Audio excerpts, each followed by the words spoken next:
So guys আপনারা দেখতে পাচ্ছেন মাতবর আইব এখন। তো মাতবর কি বিচার করে আপনারা দেখতে থাকুন।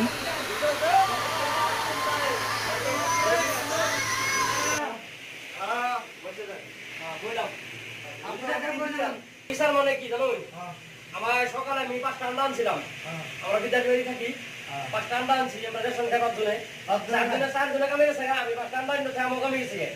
আয়া দেখি এই আন্ডাটি নাই কে। কারা খাইছে? এই আন্ডাটি পরে আঙ্গুর একজন আছে ছোট বলা হে কইলো ও খাইছে। খাইছে? আও খাইছে। না আমি খাই নাই। তোমার বাদ মে চলেগা। इसको शुरू करो। লাউ আন্ডা খাইছে 5টা আন্ডা খাইছে। 5টা আন্ডা আমি বিচার চাই। না বিচার করা না। 5টার দাম কত হবে? 5টার দাম হিসাব করো 7 টাকা করে কত হয়? 7 টাকা হলে 120 টাকা। না আমার না इसको तुम्हारा मेरा बात सुनो 120 টাকা वाला जुर्माना देना पड़ेगा और तुम्हारा बात